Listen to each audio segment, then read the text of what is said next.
So, in this week, we will be getting the second summer update for the international and NA version. I have already covered the second summer update here on my channel, so feel free to check it out. In this video, I'm going to give you a brief look at the summer update and explain why this is one of the most important updates that you can't afford to miss it if you are currently playing the game. Here is the quick overview of what's coming.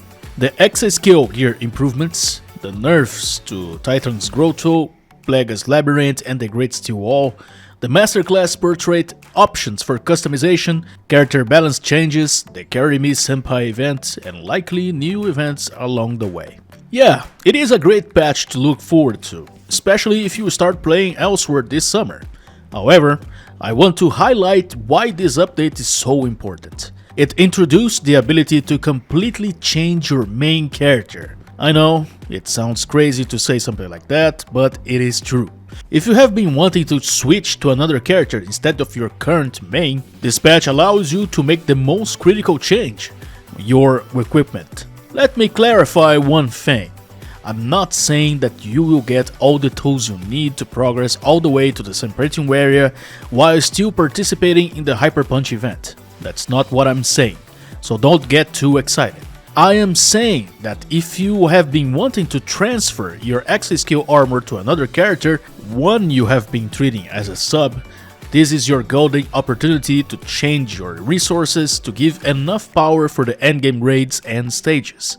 With the exascale armor improvements, they will give us the tickets to change the color circuits for all exascale equipment. This is huge, especially considering how expensive these tickets are, and if you are planning to buy them directly for the shop, of course. The fact that they are giving these to us for free, it is a big deal for meta shifting gear, especially since we will also be getting a job change event due to the balance patch. This takes this update importance to a whole new level.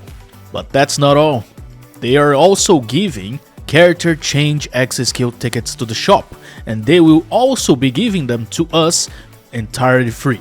Yes, these tickets allows you to transfer exascale armor from one character to another, and I imagine they will be very expensive in the shop too. You can also choose between exascale armor character change tickets and Tenebrous armored character chain tickets, which is a massive deal for those who want to build their subs or alternate characters. But Airon, what if I'm just starting now? Can I do the same thing? Unfortunately, no. You can take advantages of selecting Tenebrous armor tickets to enhance your Tenebrous armor, but the equipment change feature is really geared towards the late game players who were already building their exascale armor before this summer update.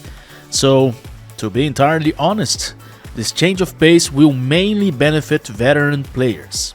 With that out of the way, I want to announce what I'm going to do once we get all this stuff this week. I am switching my main from Aura to Avarice. Yup, this is a huge transition, but I think it is the right decision overall, and I will tell you why.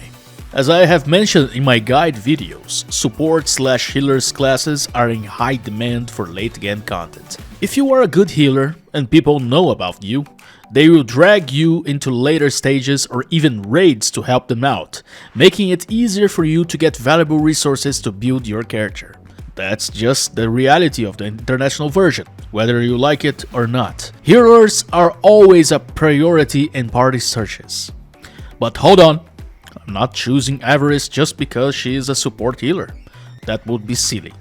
I am also choosing her because since Lithia's arrival, I have been wanting to build her as my main, but I was held back by the time and money that I have already invested in my aura building equipment, ice burner accessories and all of that. I would need twice the time and money to achieve the same power level on Avarice that I have on aura. Well, not anymore. Now I can just transfer my exascale gear to her, change the circuits to green, and tackle the endgame raids to farm better stages and further upgrade my exascale gear. Thanks to the Hyper Punch event, I already have the plus 11 Submergence of the Abyss, which is crucial for endgame content, so the transition will be very smooth. Don't get me wrong, I'm not trashing my aura in any way, shape or form. She will be my alternative character for farming XP and stages when I need. I'm not the only one doing this, of course. Many players who understand how the game works will make great use of this update. Changing their exascale armor color will significantly improve the quality of life, and depending on the character, it could give them the performance boost that they need. So yeah, you should take this opportunity to upgrade your playstyle. As for the balance update, I'm not too hyped about it, to be entirely honest. I don't see anything that will benefit me or my characters, but good for those who will gain from the balance patch changes.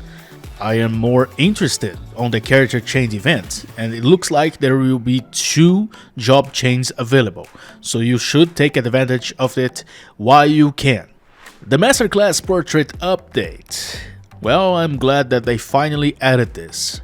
More customization options are always a good thing in my opinion.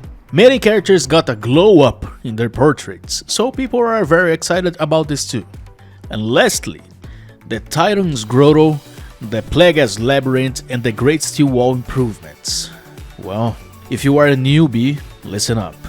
This is crucial for you, and now you can tackle it entirely solo.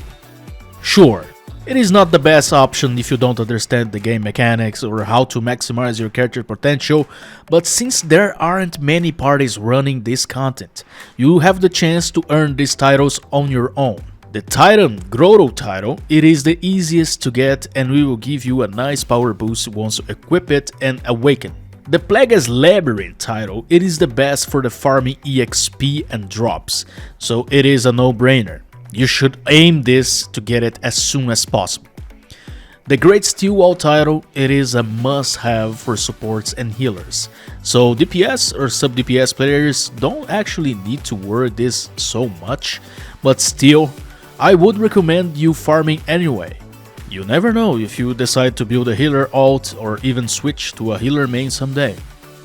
This is going to be a huge week with the second summer update arriving for the international and NA version.